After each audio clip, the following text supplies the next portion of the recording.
Alors bonjour tout le monde, j'espère que vous allez très bien. Juste devant moi à l'écran, c'est ce qu'on appelle l'espace de travail démarrage. Donc quand vous ouvrez Photoshop sans ouvrir de document depuis votre bureau ou depuis votre fichier, c'est comme ça que votre interface va se présenter. Alors sur l'espace de travail démarrage, vous avez la possibilité de créer un nouveau projet. Vous avez la possibilité d'ouvrir un projet déjà existant, pardon, ou un projet inexistant, mais à partir d'une image ou d'une création qui est déjà dans votre base de données sur votre ordinateur. Nous allons passer à l'étape suivante. Tout ce vide-là, c'est la zone de travail. Donc, tout ce vide, c'est la zone de travail. Et c'est sur cette zone de travail que va euh, se reporter toutes les actions que nous allons vouloir ou que nous allons mener. C'est ici que nous allons pouvoir voir les actions que nous voulons voir se réaliser. Quand nous allons exporter une image, nous la verrons sur la zone de travail. C'est cet espace grand et vide et très souvent habité par un calque qui est une sorte de socle de support sur laquelle va se reposer toutes ces actions-là. Va se reposer tous les objets, va se reposer les écritures, les formes que nous allons créer, les images que nous allons importer ou que nous allons vouloir joindre à notre projet de création graphique. Alors, en haut, tout en haut de notre logiciel Photoshop, nous avons la barre des menus. Alors, sur cette barre, nous avons toutes les commandes en fait de création, etc., etc.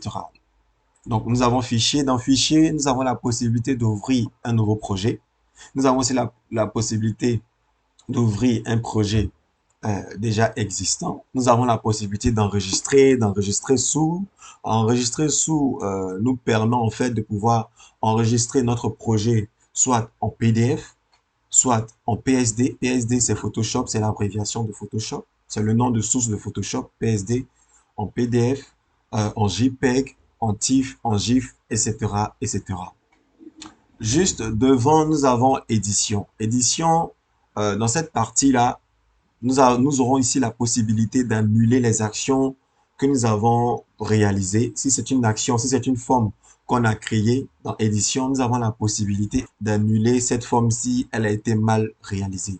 Nous avons la possibilité d'annuler un test qu'on a saisi si le test, il y a des erreurs ou si on ne souhaite plus remettre de test.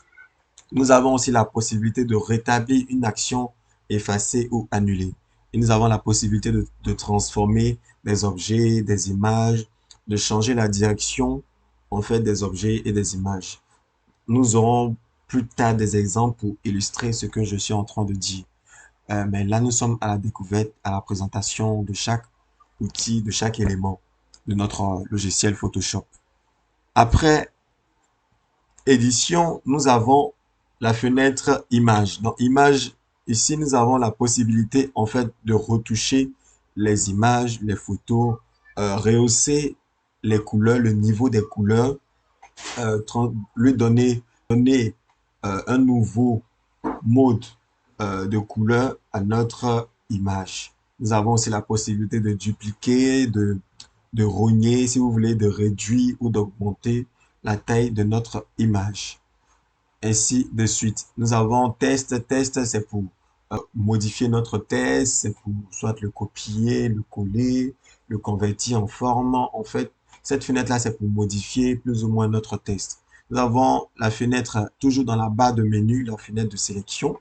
Ça, c'est une fenêtre où nous aurons, qui nous permettra, qui nous donnera la possibilité de pouvoir sélectionner un objet, un outil, des tests, une image qu'on voudrait sélectionner, qu'on voudrait transformer. Et donc, avant de transformer une image, on a quand même besoin de la sélectionner et de la sélectionner précisément. Dans filtre, après sélection, dans cette fenêtre, nous avons la possibilité de travailler les images. Nous avons la possibilité de déformer les images, de donner une certaine texture à nos images. Ainsi de suite dans affichage, ce sont des choses que nous allons voir plus tard. Donc là, c'était vraiment pour vous présenter la barre des menus. Alors, à ma gauche, nous avons la barre des outils. Ici, sur cette barre-là, en fait, on a tous les outils vraiment nécessaires pour la création d'une affiche publicitaire ou pour une création graphique en tout cas. Alors, le premier outil qu'on verra ici, qui est un outil indispensable dans la création graphique, pardon, c'est l'outil de déplacement. Il permet en fait, comme il le dit, de déplacer tout objet, toute action, toute création que comporte notre projet. Juste en dessous, nous avons l'outil de sélection. L'outil de sélection permet de sélectionner effectivement une partie d'une image, permet de sélectionner une partie d'un test, une partie d'une forme, une partie d'un calque sur lequel nous travaillons. L'outil, là je vais aller sur les outils vraiment qu'on utilise, que moi j'utilise très souvent, très souvent.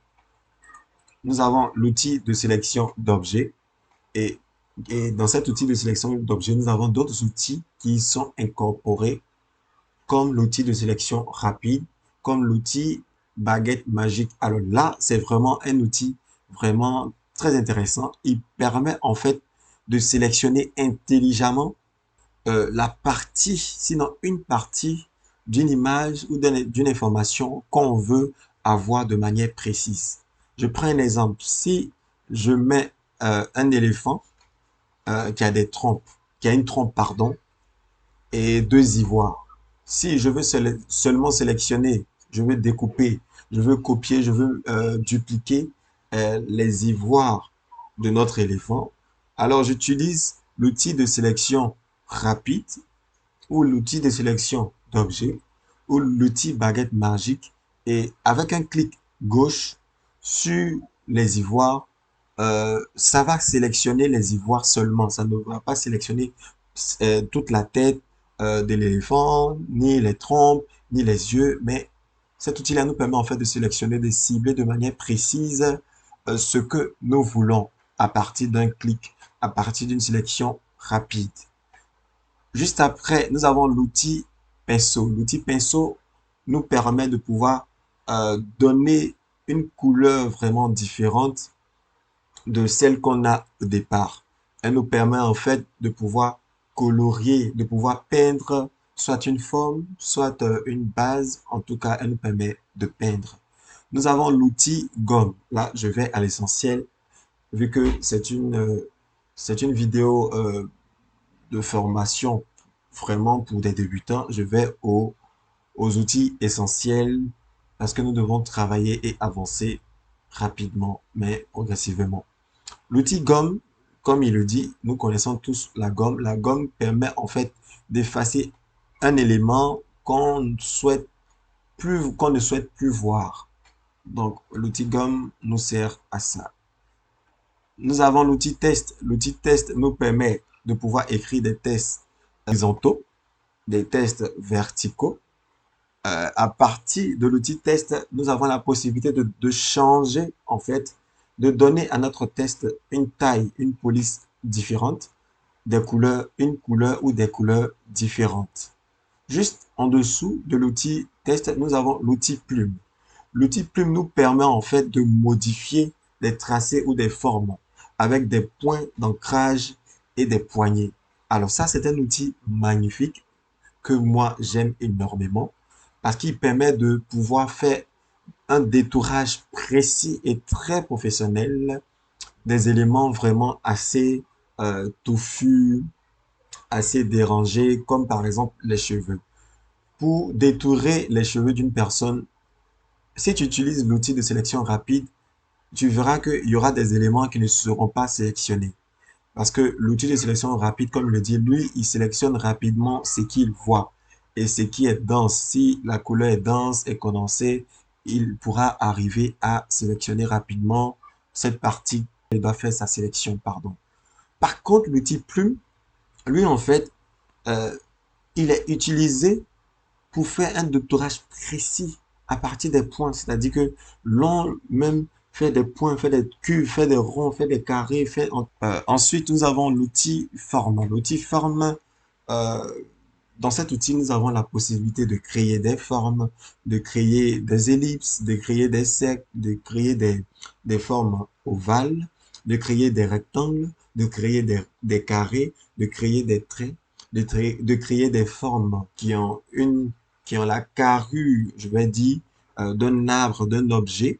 Voilà, c'est ça essentiellement d'un objet. Ça peut être un arbre, ça peut être une voiture, ça peut être une fleur, ça peut être des pétales, ça peut être euh, n'importe quoi, mais vraiment, ça nous permet en fait de créer des formes d'objets, des formes de géométrie. Nous avons vraiment pas mal d'outils. Nous avons l'outil de correcteur localisé. Cet outil-là nous permet en fait de nettoyer toutes les imperfections sur une image. Souvent, c'est sur une peau, souvent, c'est sur des vêtements. Quand, par exemple, sur une image, une photo, la photo d'une personne, d'un modèle photo, on veut lui enlever des acnés ou des taches du visage, alors on sélectionne l'outil correcteur localisé. C'est un outil vraiment fantastique qui permet de faire des merveilles. Vous allez voir des fois, on a tendance à voir sur les réseaux sociaux des personnes qui n'ont aucune tache à travers leurs photos et tout. Mais quand on les voit en réalité, on se rend compte que ces personnes en fait ont des taches, ont des imperfections sur leur peau.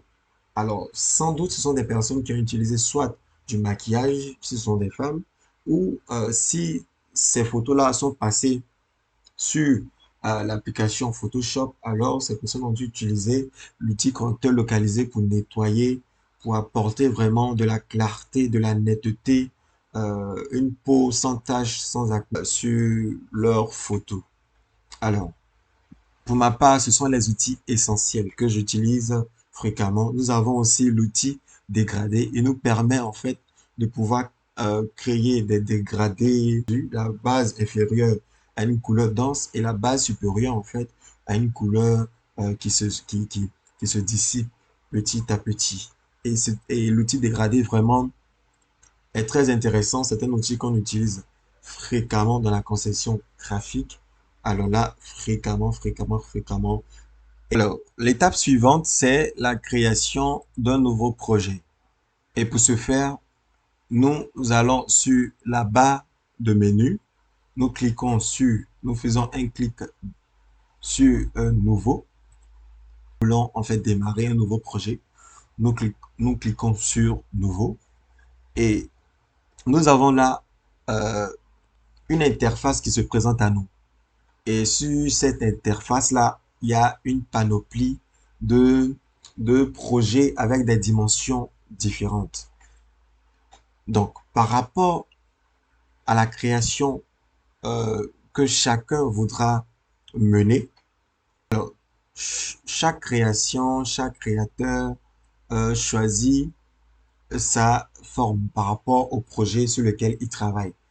Quand c'est un projet pour les réseaux sociaux, les réseaux sociaux ont leurs dimensions, ont des dimensions qu'il faut respecter, par exemple.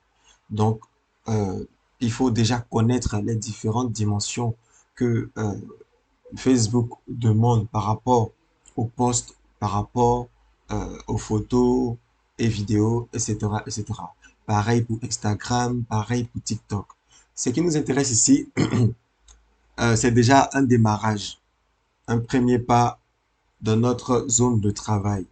Avant d'entrer dans notre zone de travail, nous devons pouvoir partir sur une base. Et cette base-là, déjà, euh, voilà, elle s'offre à nous. Donc, sur cette interface, nous aurons la possibilité de donner un nom au projet sur lequel nous allons travailler. Donc, simplement, moi, je mets Donald. Juste en dessous, nous avons la possibilité de choisir des pixels qui sont vraiment des points carrés. Et nous avons ensuite les pouces, les centimètres, les millimètres, des points, des picas, etc., etc. Ce que je recommande, c'est que à chaque fois que vous voulez faire des conceptions graphiques, de choisir des pixels. pour vraiment avoir tous les détails de vos créations graphiques.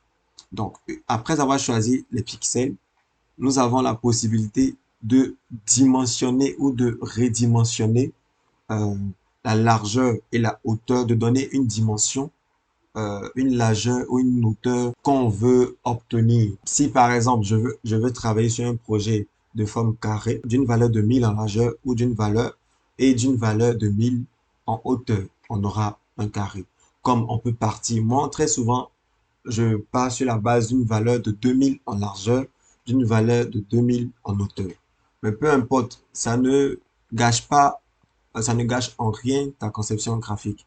Mais c'est que plus les valeurs sont élevées, plus votre projet pourrait être zoomé, votre projet ne sera pas pixelisé rapidement, enfin, selon moi. Donc là, je vais pour la base d'une valeur en largeur 2000, valeur en hauteur 2000. Alors, nous avons aussi la possibilité de donner une orientation à notre calque sur la zone de travail. Donc, le calque, je disais tantôt que c'est sur les calques, en fait, que nous allons pouvoir faire des créations, faire des manipulations, pouvoir mettre du texte, pouvoir importer des images, pouvoir mettre de la peinture, et on a essentiellement besoin des calques. Ce sont les calques, en fait, qui font tout le travail. Donc, nous pouvons donner une orientation à notre calque sur la zone de travail. Mais, étant donné que nous voulons partir sur la base d'un carré, donc largeur 2000, hauteur 2000, donc ça ne va servir à rien. Quand on lui donne une forme, une orientation rectangulaire ou une orientation horizontale, elle aura en fait toujours la même dimension, soit un carré. Juste en dessous, nous avons la résolution. Alors moi, j'ai cette habitude-là de mettre toujours 300 pour avoir vraiment une meilleure qualité d'image lors de notre création et aussi après exportation, enregistrement de notre projet, de notre création graphique. Alors, nous avons le mode colorimétrique. Dans ce mode-là, nous avons la possibilité de donner de manière prédéfinie, de décider de manière prédéfinie si on veut concevoir une affiche ou un visuel en couleur, en blanc-noir, en, en couleur arc-en-ciel, tout dépendra de vous. Mais de base, il est avantageux de partir sur la base de la couleur RVB. RVB, vous aurez toutes les couleurs de l'arc-en-ciel de manière simple. Vous pouvez laisser 8 bits pour ne pas que votre ordinateur rame, parce que plus vous augmentez la valeur, plus vous passez à 32 bits, vous passez à 16 bits, vous verrez que si vous n'avez pas un ordinateur performant, votre ordinateur pourra ramer. Donc, il est essentiel de laisser euh, le mode de colorimétrie à 8 bits. Juste en dessous, nous avons le mode contenu de l'arrière-plan. Sinon, la fenêtre contenu de l'arrière-plan. Ici, vraiment, ça dépend de tout le monde. Nous avons la possibilité de partir sur la base, sur un socle, un arrière-plan d'une couleur blanche, noire, jaune. Tout dépendra de chacun. Après avoir fini notre programmation, de détails de paramètres prédéfinis, nous pouvons faire création. Mais déjà avant, nous allons pouvoir explorer d'autres dimensions intégrées déjà dans Photoshop pour faciliter vraiment la vie à tout le monde. Dans Photo, nous avons plusieurs dimensions. Nous avons la possibilité de sélectionner une dimension précise par rapport au projet sur lequel nous voulons travailler. Dans impression, nous avons également plusieurs dimensions, comme la dimension d'un papier A4, d'un papier A6, d'un papier A5, A3, ainsi de suite. Ce sont des dimensions qu'on utilise très souvent lors des impressions et tout. Quand on veut par exemple imprimer notre création graphique, il est vraiment recommandé d'utiliser les dimensions prédéfinies que Photoshop nous donne. Après, ça peut être des dimensions personnalisées, mais tout dépend de la forme que vous voulez donner à votre conception graphique. Nous avons la possibilité de pouvoir partir sur la base de la création d'une des dimensions de notre téléphone portable. Et ça, c'est très intéressant pour que après création, quand on voudra lire notre projet sur notre téléphone, notre projet pourra occuper tout l'écran, pardon, de notre téléphone. Nous avons la possibilité de euh, démarrer notre conception graphique à partir des dimensions de films et de vidéos. Donc, ça sera pour des dimensions de 1920 sur 1080, les dimensions des films. C'était là une présentation assez simple.